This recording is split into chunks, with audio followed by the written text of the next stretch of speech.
Welcome to the broadcast. We're joined on sign language interpretation by Angel Lois. Apologies for that. Let's continue with the broadcast. It's been a heavy day. Remember, as KTN, we've given you coverage since early morning, even as the over 70,000 registered voters in all Kalou constituency headed to 144 polling stations to elect their next Member of Parliament following the passing on of the late MP David Keraho in March this year.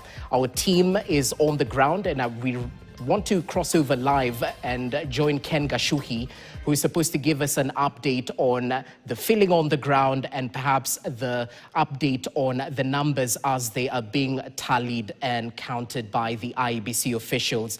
Ken Gashuhi, good evening to you. It's great to have you with us. Been a long day. Thanks for the coverage. Let's start with the mood currently in all Kalou.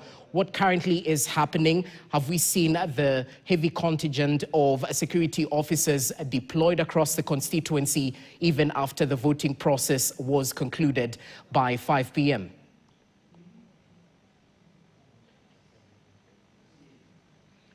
Thank you very much indeed.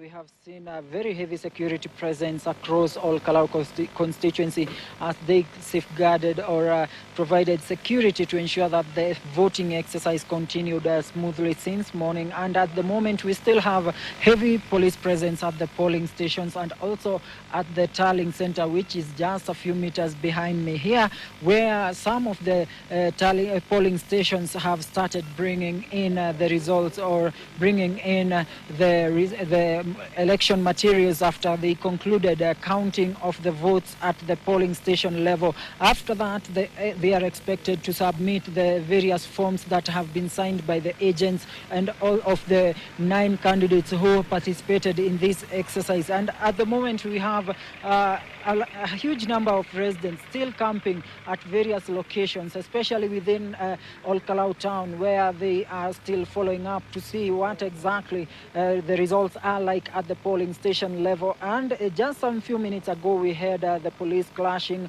with the supporters of the various candidates who were still singing songs of victory outside the polling stations, trying to just disperse them because the IEBC had declared that you should be, if you are not accredited person, you should be at least 400 meters away from that particular polling station or even the tallying center. But the calmness has already been restored, and the residents are still waiting to see whether the results will be announced tonight, or maybe the final results will be given and they will have to wait until tomorrow morning. But the enthusiasm and the anxiety is very visible or very evident among them, because they are braving heavy rains that have pounded this area just some few minutes ago. And with me here are some of the residents. Maybe we can start with you. Tell us what are you expecting from these results, and maybe what next from here? Asante sana. Kwa majina yangu naitwa Manase Skuria, mwananchi na mkazi mzalendo wa hapa Old Kalou, Nyandarua County. La kwanza ni kushukuru Mwenyezi Mungu kwa sababu ametimiza maombi yetu. La kwanza tena tunarundia tunashukuru Mwenyezi Mungu kwa sababu amejibu maombi yetu na ametutimizia yale tuliyoyatarajia. La pili ni kuwashukuru wananchi wazalendo wenzangu wa hapa Old Kalou constituency kwa sababu tulikubaliana kwa lengo moja na kwa usemi mmoja ya kwamba sisi sote tutachagua mgombea wa party ya DCP ambaye ni Sami Douglas Kamau Wawelo, na tukazunguka kwa wananchi wazalendo kona zote za hapa Old Kalou kwetu. Na ninawashukuru sana. Mungu awabariki wananchi wazalendo kwa sababu mumetimiza, na kwa sasa hivi hii ni usiku, na kwa sasa hivi kura zinaendelea kuhesabiwa, na kwa sasa the total number of votes counted wa mgombea wa DCP kwa sasa ako na 29,000 versus wa UNDA akiwa na 4,000 na. Kwa hivyo tunashukuru Mungu, na yale tunatarajia ni ya kwamba lengo na maombi ya mwananchi wa Old Kalou by the end ya kuhesabu kura tutakuwa tumeshinda kiti kwa DCP. Tunashukuru sana.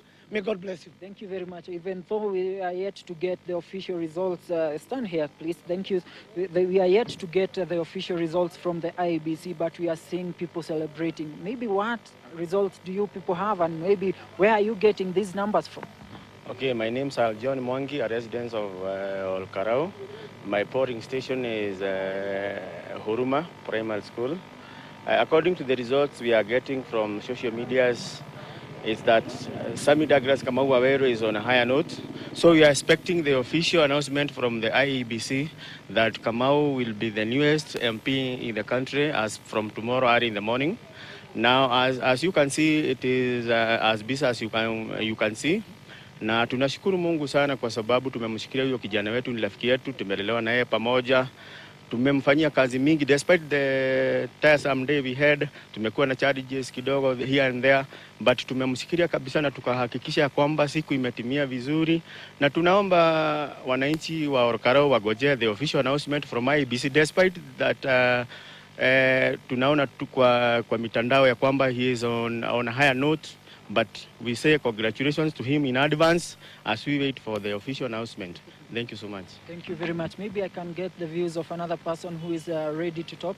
Maybe start with you. Maybe what are you expecting from the results? Stand here, please, and tell us what are you expecting from the results. Maybe that will be announced later tonight or maybe tomorrow early in the morning. Okay.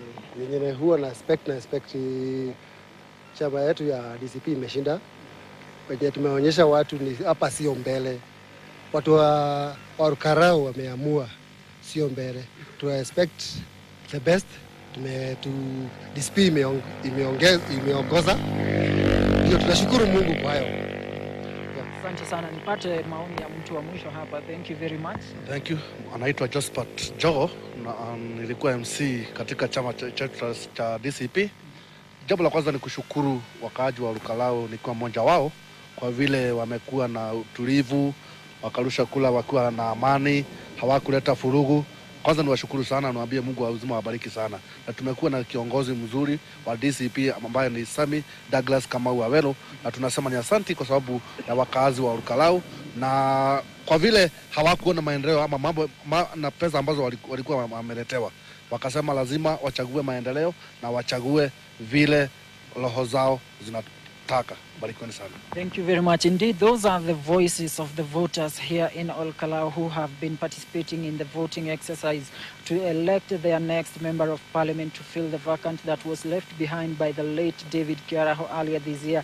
And we have seen already that numbers are flying around. We have seen even leaders in senior persons in government already conceding to DCP party, which is fairly new in the Kenyan politics. We are seeing that although the IEBC is yet to declare the final results, we have seen that some numbers indicate that the DCP candidate is heading for a win. And earlier today we had also visited various polling stations. We also interacted with the voters, also interacted with the candidates who arrived and cast their ballots. And immediately after that, my colleague Alan Ochanda, who is also camping here in Olkarau with me, prepared for us the following report.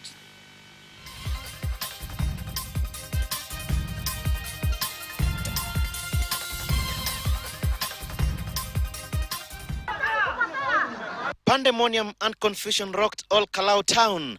DCP supporters and police officers battling out following claims the police had led suspicious vehicles into polling centers. Hooded men wielding guns brazenly shooting in the air over the sunroof of cars with hidden number plates.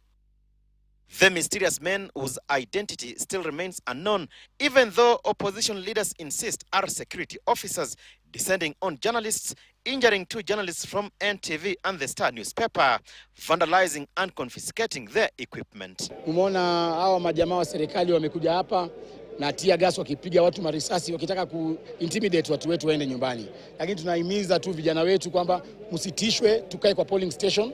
Tumeweka security ya kutosha katika kila polling station. Na tumesema kwamba huwezi kuwa unatembea na bunduki na tia gas na magari ambayo hazina namba, alafu unatuambia tuende nyumbani tungoje kuhesabiwa kura.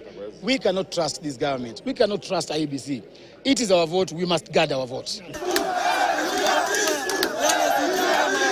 The chaos that lasted for more than 2 hours, temporarily paralyzing voting at Kalou Comprehensive School, while the town was rendered impassable as the irate youth barricaded the roads. The development, according to the opposition, is a vindication following their earlier protest letter to the IEBC and the Inspector General of Police over the heavy deployment of police. Our security are well organized and the police under the police command. Anybody else outside that formation have already been reported to the police commander who is in charge in this area. And therefore we are not in charge of, we don't subscribe to hooded personalities if they are there and unmarked cars that are moving around. Yesterday we gave a very strong warning and a statement was given by IEBC that all unmarked cars be impounded. Although the Kalou by-election began on a smooth note early today, but the face-off between DCP supporters and security apparatus almost paralyzed it, with hooded men traveling in cars with concealed number plates, injuring journalists and vandalizing their equipment. Alan Ochanda, KTN in Kalou, Nyandarua County.